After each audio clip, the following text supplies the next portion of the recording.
சுருக்குன்னு என்ன சொன்னாலும் அவங்க உங்களை விட்டு கொடுக்கல, அதுதாங்க வேணும். நீ ஒன்றும் கவலைப்படாத, அவங்க ஒன்னையும் விட்டு கொடுக்க மாட்டாங்க. தமிழ், இன்னொரு விஷயம். சொல்லு. இல்ல, +2 எக்ஸாம் எழுதுறதுக்கு ஹால் டிக்கெட் வாங்குறதுக்கு பணம் எல்லாம் கட்டியாச்சு. எக்ஸாமும் ஸ்டார்ட் ஆக போகுது. நீங்க மின்னல் வீட்டில் இருக்கிற புக்ஸ் எல்லாம் எடுத்துட்டு வர சொன்னீங்கன்னா நான் எக்ஸாம்க்கு படிப்பேன். இப்போ எதுக்கு அதெல்லாம்? படிக்காதது தானுங்க இவ்வளோ பெரிய பிரச்சனை வர்றதுக்கு காரணமா இருந்துச்சு. அதான் படிச்சு பாஸ் பண்ணணும்னு தோணுது. ஏற்கனவே வீட்டில் 1008 பிரச்சனை இருக்கு, இப்போ இது தேவையா? இந்த தடவை கண்டிப்பா பாஸ் ஆயிடுவேன், என்ன நம்புங்க. ஐயோ, நான் அதுக்கு சொல்லல. முதல்ல வீட்டில் இருக்கிற பிரச்சனை எல்லாத்தையும் சால்வ் பண்ணுவோம். இப்போ நடக்கவே நடக்காத ஒரு விஷயத்துக்காக எதுக்கு போராடணும்? ஐயோ இல்ல தமிழ், என்ன நம்புங்க. நான் கண்டிப்பா நல்லா படிச்சு பாஸ் ஆகி MBA டிகிரி வாங்குவேங்க. சும்மா அடம் பிடிக்காத. நீ முதல்ல +2 படிச்சு அதை பாஸ் பண்ணி அப்புறமா காலேஜ் சேர்ந்து அதை முடிச்சு அதுக்கப்புறமா MBA சேர்ந்து பா. கேட்கறதுக்கே மலைப்பா இருக்கு. முதல்ல அம்மா கிட்ட நல்ல பேரை வாங்கி எல்லாரும் ஒன்னா சேர்ற வழியை பார்ப்போம். சும்மா அவங்க முன்னாடி படிப்பை பத்தி பேசி அவங்களை டென்ஷன் பண்ணி இன்னும் பிரச்சனை பெருசாக்காத. ஐயோ, நான் என்ன சொல்ல வரேன், நீங்க ஒரு தடவை சொன்னா கேளு. இப்போதைக்கு நீ இதை பத்தி எதுவும் சொல்ல வேணாம். இந்த டாபிக் இதுக்கு மேல பேசாத. எனக்கு நிறைய வேலை இருக்கு, நான் வச்சிடுறேன். சரிங்க.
என்ன சரஸ்வதி, இன்னைக்கு நாள் எப்படி போச்சு? என் மேல கோவமா? இது கூட தெரியலையாக்கும். இது கூட உனக்கு தெரியலையே. நீலாம் எதுக்கு நான் புருஷனா இருக்கேன்னு கேட்குற, கரெக்டா? சாரி. ஆமா, பொல்லாத சாரி. யாருக்கு வேணும் அந்த சாரி? உனக்குதான். ஏன்னா நான் தான் தப்பு பண்ணிட்டேன்ல. தப்பு பண்ணிட்டேன், வேற என்ன பண்றது? உங்ககிட்ட நான் சாரி கேட்கணும்ல. உன் கோவத்தை எப்படி சரி கட்டலாம் நான் யோசிச்சுக்கிட்டே இருந்தேன். அப்போ ஒரு ஐடியா தோணுச்சு. அதுக்கு தான் இந்த கிஃப்டை வாங்கிட்டு வந்திருக்கேன். இந்தா, இது உன் கையால பிரிச்சு பாரு. அம்மா, இது விலை மதிக்க முடியாத கிஃப்ட்டுமா. என்ன, இதுக்காக நான் ₹1 கூட செலவே பண்ணல. சாரி, நீ என் ஒய்ஃப்ன்றதுனால போய் சொல்ல முடியாது, அதான் உண்மையை சொல்லிட்டேன். காசு கொடுக்காம வாங்கிட்டேனேன்னு இதை சாதாரண கிஃப்ட்னு மட்டும் நினைச்சுக்காத. உண்மையிலே ரொம்ப பெரிய கிஃப்ட், உன் மனசுக்கு பிடிச்ச கிஃப்ட். இந்த கிஃப்ட் நான் இங்க வச்சிடுறேன். நான் போய் ஃப்ரெஷ் ஆகிட்டு வந்துடுறேன். அதுக்குள்ளே இந்த கிஃப்டை பிரிச்சு பாரு. உனக்கு பிடிச்சிருந்தா வச்சுக்கோ, இல்லைன்னா கண்டிப்பா இது உனக்கு பிடிக்கும். நான் வரேன்.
சத்தியமா என்னால நம்பவே முடியலங்க.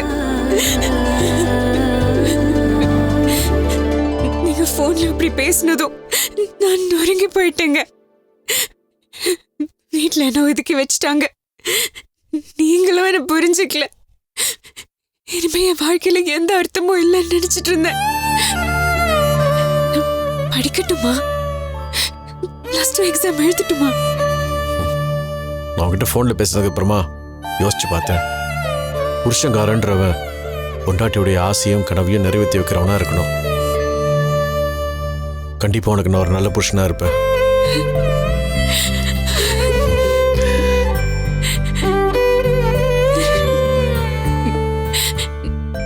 நான் இப்ப எவ்வளவு சந்தோஷமா இருக்கேன் தெரியுமா? ரொம்ப பெரிய சந்தோஷத்துக்கான அர்த்தம் என்னன்றத இன்னைக்கு தான் நான் புரிஞ்சுக்கிட்டேன். நாம ஆசைப்படுற விஷயம் நம்ம கை கிடைக்கிறத விட மற்றவங்க ஆசைப்படுறது அவங்களுக்கு வாங்கி கொடுக்கறதுல இருக்கிற சந்தோஷம்தான் உலகத்திலேயே பெரிய சந்தோஷன்றதை புரிஞ்சுக்கிட்டேன்.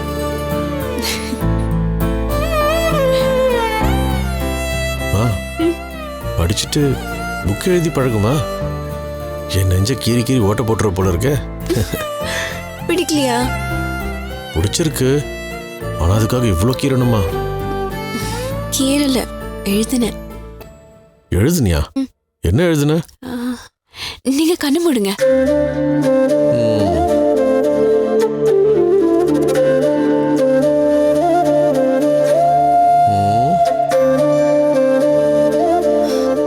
நான் இப்ப என்ன எழுதுன சொல்லுங்க. என் பேர். உன் பேரு? இல்ல. வேற? MBA.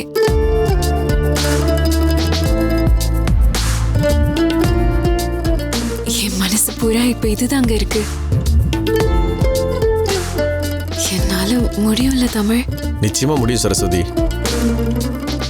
நான் கூட உன்கிட்ட போன்ல பேசினப்போ ரொம்ப ஃபீல் பண்ணேன். எனக்கு கம்பெனியில் சுத்தமா வேலையே ஓடல. உன் நினைப்பாவே இருந்துச்சு. நீ சங்கடப்பட்ட அதை என்னால் தாங்கவே முடியல. நீ சந்தோஷத்துல கண் கலங்கினா கூட அதெல்லாம் தாங்கிக்க முடியாது. அதனால தான் உன்னை சர்ப்ரைஸ் பண்ணலான்னு நான் முடிவு பண்ணேன். மின்னல் கிட்ட ஃபோன் பண்ணி நீ எழுத போற 2 எக்ஸாம்க்கான புக்ஸ் எடுத்து வைன்னு சொன்னேன். அவள் எடுத்து வச்சிருந்தா. அதை வாங்கிட்டு வரதுக்கு தான் லேட் ஆயிடுச்சு. சாரி. ஐயோ, உங்களை தப்பா புரிஞ்சுக்கிட்டதுக்கு நான் தான் சாரி சொல்லணும். அப்போ தேங்க்ஸ். ஏங்க, இதுவும் நான் தான் சொல்லணும்.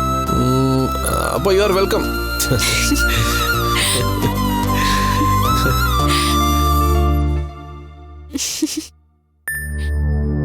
இந்தா.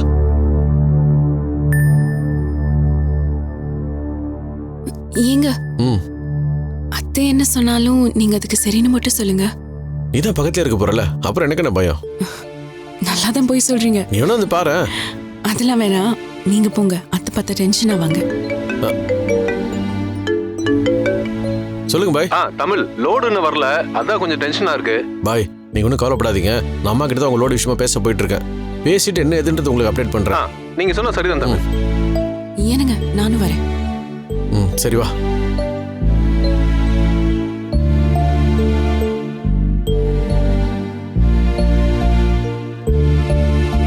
போதுமா, போதும். மா, உங்ககிட்ட ஒரு முக்கியமான விஷயம் பேசணும். என்ன விஷயம் சொல்லு. அப்பா, உங்களுக்கே நல்லா தெரியும், ஆற்காடு கமால் பாயோட நம்ம பல வருஷம் பிசினஸ் பண்ணிட்டு இருக்கோம். அவருக்கு முக்கியமான லோடு அனுப்பணும்பா. கார்த்திக் அதை தேவையில்லாம நிறுத்தி வச்சிருக்கான். இப்போ கூட கமால் பாய் ஃபோன் பண்ணாருப்பா. நான் கொஞ்ச நேரம் வெயிட் பண்ணுங்க, அப்பா அம்மா கிட்ட பேசிட்டு சொல்றேன்னு சொல்லியிருக்கேன். நீங்க 2 பேரும் கார்த்திக் கிட்ட ஒரு வார்த்தை சொன்னீங்கன்னா அவளோட அனுப்பிச்சு விட்ருவான்ப்பா. பாவம்ப்பா, அவரு வெயிட் பண்ணிட்டு இருக்காருப்பா. நீங்க 2 பேரும் சொன்னாதான் கார்த்திக் அனுப்பிச்சு விடுவான். நீங்க வரமா சொல்றீங்களா? அப்பா, கார்த்திக் வந்துட்டான்ப்பா. நீங்க ஒரு வார்த்தை சொன்னீங்கன்னா அவன் பாய்க்கு லோடு அனுப்பிச்சு விட்ருவான்ப்பா.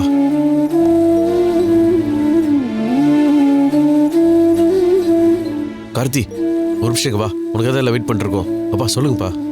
ஏப்பா, இந்த கமால் லோடு விஷயமா? ஆமாப்பா, நான் தான்ப்பா அனுப்ப வேண்டாம்னு சொன்னேன். இல்லப்பா, லோடு வரலன்னு கமால் வெயிட் பண்றாராமே. அப்பா, பாய் கூட இனிமே பிசினஸ் பண்றது இல்லைன்னு முடிவு பண்ணிருக்கப்பா. சரி, இந்த தடவை போனா போதுன்னு லோடு அனுப்பலாம். அப்ப அனுப்பு. அப்பா, அவரை பணத்தை கட்ட சொல்லுங்கப்பா. அங்க என்ன நடக்குதுன்னு யாருக்கும் தெரியாது. டேய் கார்த்தி, அம்மாக்கு எல்லா விஷயமும் தெரியும். மதியம் தான் சந்திரகலா மேடம் வந்து எல்லாத்தையும் சொல்லிட்டு போயிட்டாங்க. அம்மா ஒன்றும் சொல்ல மாட்டாங்க, நீ லோடு அனுப்பிச்சு விடு. என்னப்பா எல்லாருக்குமே எல்லாமே தெரியும்னு சொல்றாங்க, அதுக்கப்புறமும் லோடு அனுப்புன்னு சொல்றீங்க? சொல்லுங்கப்பா, உண்மையிலேயே உங்களுக்கு எல்லாமே தெரிஞ்சிருச்சா? எங்களுக்கு தெரியறது இருக்கட்டும். இவன் இப்பதானே கொஞ்ச நேரத்துக்கு முன்னாடி கம்பெனில இருந்து வந்தான். அதுக்குள்ள இந்த விஷயம் எப்படி உனக்கு தெரிஞ்சது? அத்தை, நான் தான் அத்தை சொன்னேன். இவரு கம்பெனியில் இருக்கிறப்போ நான் தான் ஃபோன் பண்ணி சொன்னேன். ஆமாம்மா, நான் கம்பெனியில் இருக்கும்போது சரஸ்வதியா எனக்கு ஃபோன் பண்ணி சொன்னா. யார் முன்னாடி என் பையனை விட்டு கொடுக்க மாட்டேன்னு நீங்க சொன்னதா சொல்லி அவ பெருமைப்பட்டா.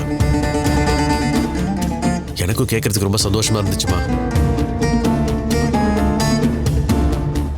டேய் கார்த்தி, அம்மா எதுவும் சொல்ல மாட்டாங்கடா. பாய்க்கு நான் கொடுத்த வாக்கை காப்பாற்றணும்னு அவங்க நினைப்பாங்க. நீ உடனே ஃபோன் போட்டு அவங்களுக்கு லோட் அனுப்ப சொல்லு. போதும், நிறுத்து.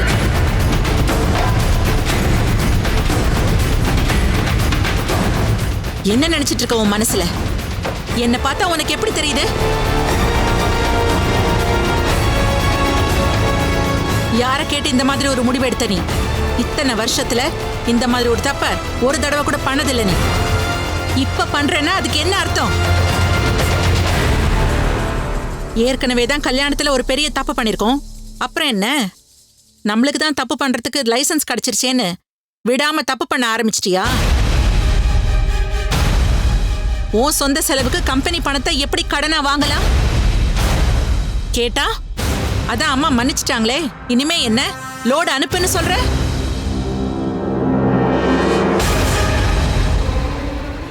நான் உன்னை இந்த வீட்டுல முழுசா மன்னிச்சு ஏத்துக்கல. அத முதல்ல புரிஞ்சுக்கோ.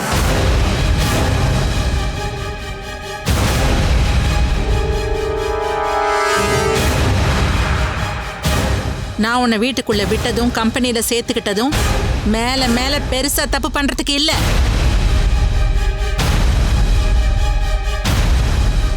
ஏற்கனவே உன்னை கம்பெனி நிர்வாகத்துல தலையிட வேண்டாம்னு சொல்லிருக்கேன்ல.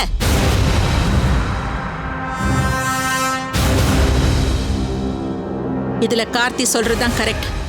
ஒரு சேர்மேனா இந்த விஷயத்துல உன்னை மன்னிக்கவே முடியாது. அதுலயும் அவர் எதுக்காக பணத்தை வாங்கினாருன்னு கேட்டீங்கன்னா இன்னும் நல்லா இருக்கும். மா, சரஸ்வதி அப்பா கல்யாணத்துக்காக தான்மா கடன் வாங்கியிருந்தாரு. திடீர்னு கடைக்காரங்க வீட்டுக்கு வந்து பணத்தை கொடுன்னு கேட்டாங்கம்மா. எனக்கு என்ன பண்ணுறதே தெரியலம்மா, அதாம்மா பணத்தை வாங்கி கொடுத்துட்டேன். இப்போ நீங்கள் மேலே கோவமாக இருக்கீங்க. கொஞ்சம் வேற மாதிரி யோசிச்சு பாருங்கம்மா. இதே நீங்கள் பழைய மாதிரி இருந்தீங்கன்னா அந்த பணத்தை நீங்களே கொடுத்துருப்பீங்கல்ல.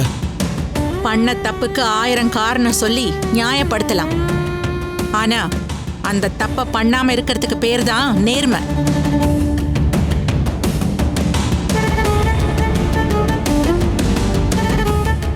இத்தனை வருஷமா அந்த நேர்மையை தொலைக்காம பத்திரமா தானே வச்சிருந்த. இப்ப என்னாச்சு? தப்பு பண்ண தைரியமும் துணிச்சலும் தானா உனக்கு வந்துருச்சா? அதுக்காக தான் சின்னதா கூட யாரும் ஒரு தப்பு பண்ணாதீங்கன்னு தலையோல அடிச்சுக்கிட்டேன். ஒரு சின்ன தப்பு தான் பின்னாடி செய்ய போற பெரிய பெரிய தப்புக்கெல்லாம் அடிப்படையா இருக்கு. இத்தனை நாளா இல்லாத பழக்கம் இப்ப எப்படி வந்துச்சு? எங்கேருந்து இதெல்லாம் கத்துக்கிட்ட? இவன் மாறிட்டாமா? இல்ல அந்த குடும்பத்து ஆளுங்க இவனை மொத்தமா மாத்திட்டாங்க.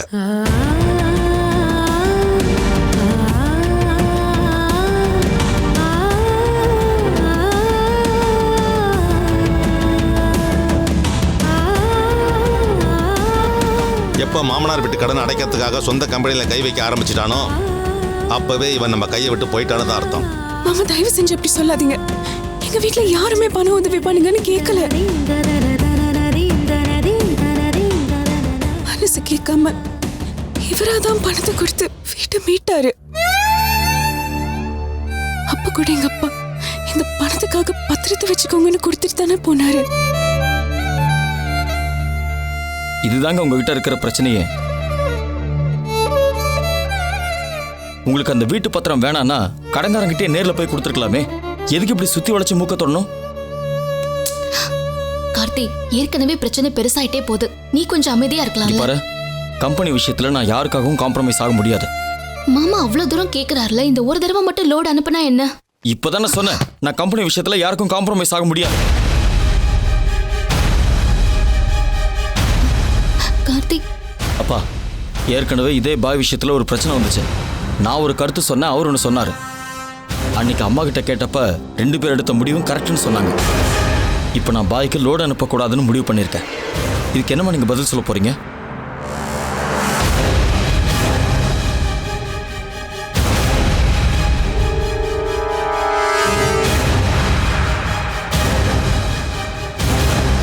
ப்ளீஸ்மா, இந்த ஒரு தடவை எனக்காக விட்டு கொடுங்கம்மா.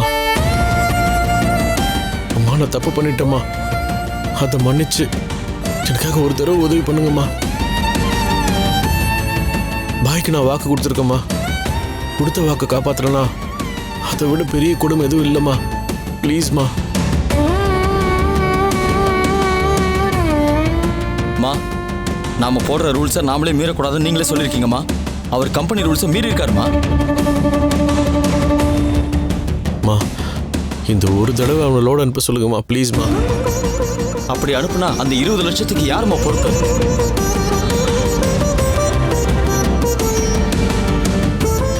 டேய் கார்த்தி, அதுக்கு பதிலாக தான் அவங்க வீட்டு பத்திரம் உங்ககிட்ட இருக்குல்ல. அது என்கிட்ட இல்லை. என்னடா சொல்ற? அதை அவங்க கிட்டே திருப்பி கொடுத்துட்டேன்.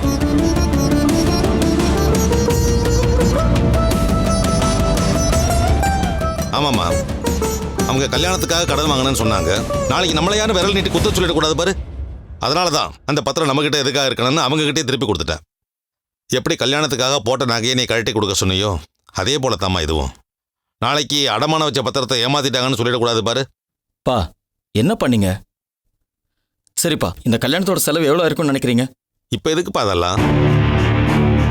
இல்லைப்பா, அத்தை தானே கடைசியில் மொத்தமாக எல்லா கணக்கு வழக்கையும் பார்த்தாங்க. மண்டபத்தில் செட்டில் பண்ணது 40 லட்சம்னு சொன்னாங்க.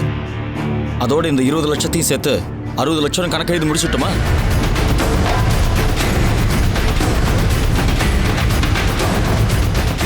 சாரிப்பா, என்னால் இதெல்லாம் அக்செப்ட் பண்ண முடியாது. பாய்கிட்ட அண்ணன் வாங்கினது அவங்க மாமியார் வீட்டுக்கான தனிப்பட்ட விஷயம். அதை கொண்டு வந்து கம்பெனி கணக்கில் சேர்க்காதீங்க.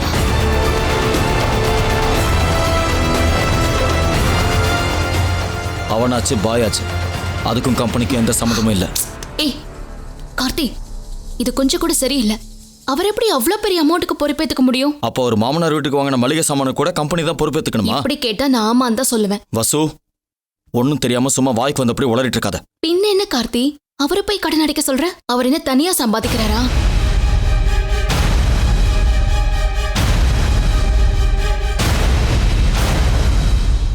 முழுக்க முழுக்க இந்த கம்பெனிலே இருக்கும்போது அவங்களுக்குன்னு இண்டிவிஜுவல் இன்கம் எங்க இருந்து வரும்? அதான் பாய்கிட்ட இருந்து 20 லட்சம் ரூபாய் கடன் வாங்கியிருக்காரு. அந்த மாதிரி வேற யார்கிட்டயாவது வாங்கி கட்டட்டும். ஆமா, வேலையை எங்கே பார்த்துட்டு கடனை வெளியில வாங்கணுமா? சரி, அப்போ அவர் மாமனார் வீட்டு செலவு எல்லாத்தையுமே கொண்டு வந்து நம்ம கம்பெனி தலையிலேயே கட்ட சொல்லு.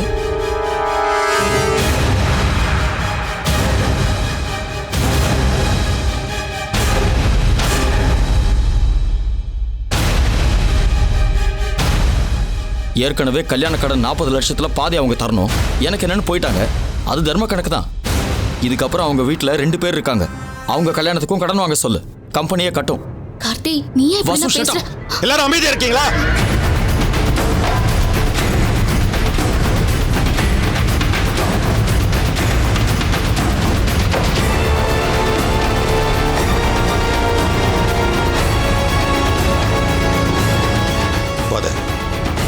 இவங்களை எப்படியே விட்டால் ஒரு முடிவுக்கும் வர மாட்டாங்க.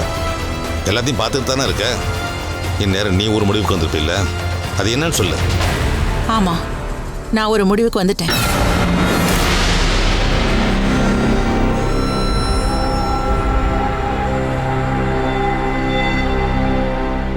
இதுக்கப்புறம் கார்த்தி, தமிழ் 2 பேருக்கும் கம்பெனிலேருந்து மாசம் 1 லட்சம் ரூபாய் சம்பளம்.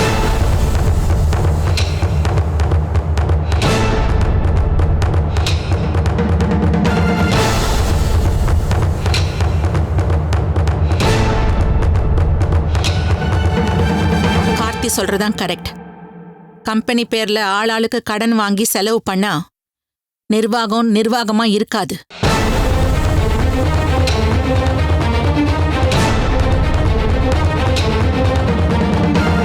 அதே சமயம் நீங்கெல்லாம் வளர்ந்துட்டீங்க, உங்களுக்குன்னு ஒரு குடும்பம் வந்துருச்சு.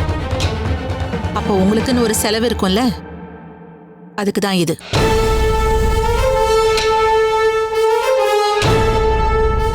மா, என்னம்மா இது? நம்ம கம்பெனியில் நான் சம்பளம் வாங்கி வேலை பார்க்கணுமா? இது என்னோட முடிவு. இதை ஏத்துக்கிறதும் ஏத்துக்காததும் உங்களோட விருப்பம். இல்லைம்மா, அது டேய், அதான் சொல்றாங்கல்ல, அப்புறம் எழுத்து பேசிட்டு இருக்க. ஓகே, அம்மா எது சொன்னாலும் நான் கேட்டு நடந்துக்குவேன். ஆனால் ஒன்று, நாளைக்கு அவர் கம்பெனியில் வந்து அட்மினிஸ்ட்ரேஷன்லலாம் தலையிடக்கூடாது.